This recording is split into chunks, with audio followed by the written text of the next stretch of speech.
Last week's winner was Count Binface. The intergalactic space warrior in a trash can received 1 vote for best in shit. Count Binface, who lost an actual election by thousands, won this one. A win is a win, Binface, and congratulations, you earned it.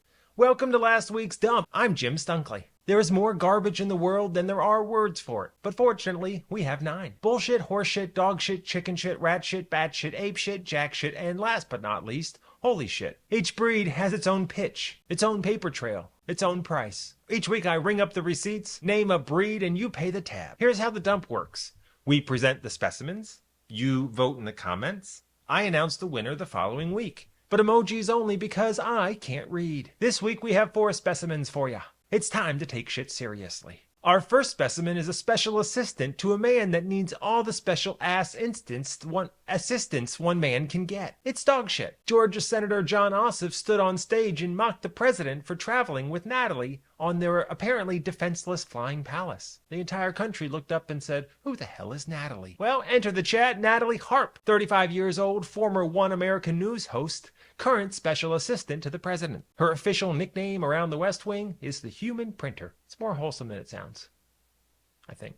Wherever the president goes, rallies, courtrooms, international summits, Natalie is 3 paces behind him with an iPad, extra battery packs, and a wireless thermal printer, hand-delivering that guy warm, half-baked news for him to hoover down his gullet. Who among us hasn't followed our boss with a duffel bag containing a printer? It possibly depends. It's corporate culture 101 for babysitting an ailing boomer with more money than God. You get your degree, you update your LinkedIn, and then you carry 40 pounds of paper products in an SUV trunk. Which brings us to October 2023. CNN confirmed that when Trump was headed to a New York courthouse, staffers told Natalie there was no open seats in the motorcade. She didn't like that. Did she take the subway? No. She got into an argument in the lobby at Trump Tower, climbed into the back trunk of an SUV, and rode to the courthouse lying on top of luggage. Because that's what we have to do for our boss. When he needs the Q3 spreadsheets, you climb into the trunk next to the spare tire and the golf cleats. You're a team player, Natalie. Don't let anyone tell you otherwise. She also slept in the women's locker room at his Bedminster club to be close for morning updates. That's normal. Who hasn't been forced to sleep in a women's locker room because of a boss? Who also hasn't written their boss handwritten notes and then left him in their house? Quote, "You're all that matters to me." Quote, "I don't want to let you down."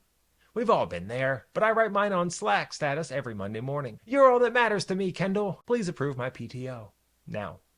Reporting from MS Now broke this week that Natalie operated inside high-level West Wing briefing rooms for over a year without completing her background check or obtaining a proper security clearance. The Secret Service, the White House counsel, and the security officials were all alarmed. Trump wasn't. Natalie didn't seem bothered, so. Trump did eventually intervene personally to get her cleared. The woman with no security clearance was probably in the room. For over a year, with the most sensitive information in the world, carrying a printer while taking calls from foreign operatives. And now everyone is walking around trying to not look at what's at the bottom of their shoe.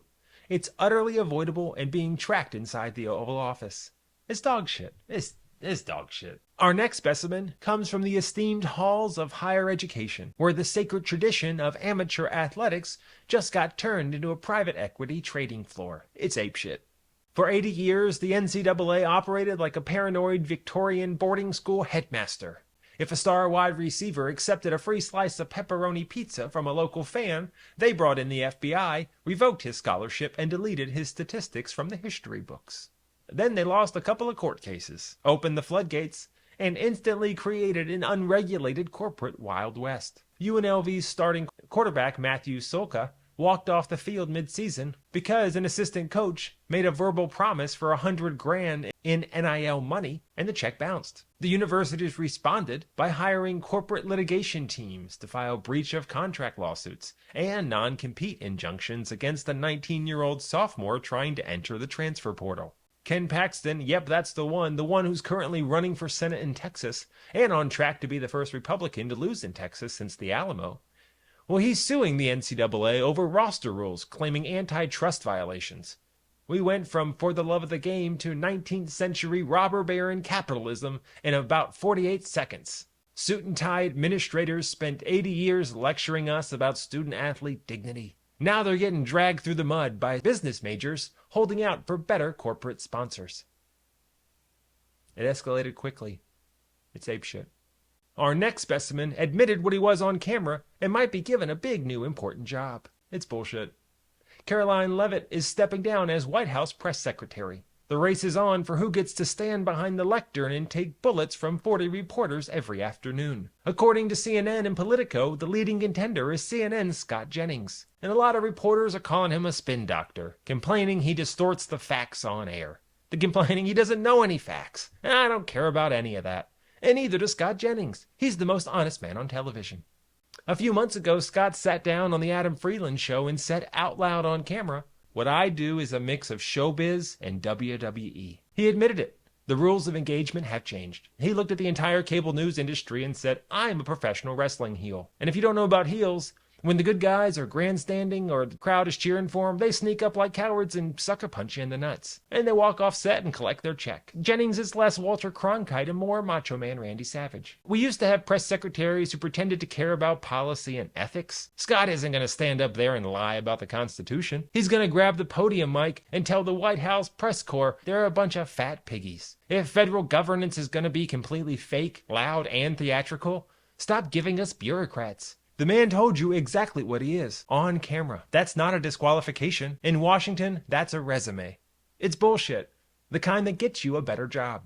Our final specimen is something humans have been doing for 300,000 years. And robots in China now do it faster. It's holy shit.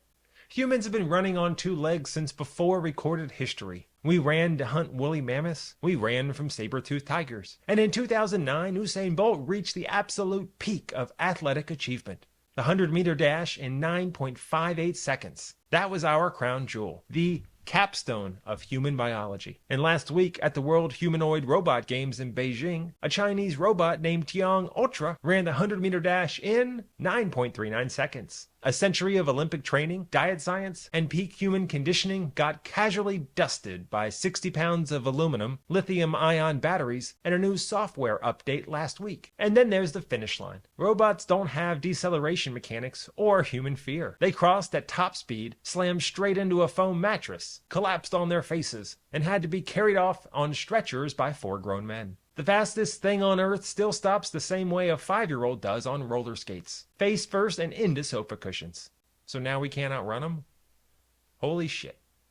Well, that's the field. The gap between what something claims to be and what it actually is takes dogshit, apeshit, bullshit, and holy shit forms this week. 4 specimens. You decide which one wins. Vote in the comments. Emojis only. Beware the stink. You are what you eat. I'm Jim Stunkley. See you next week.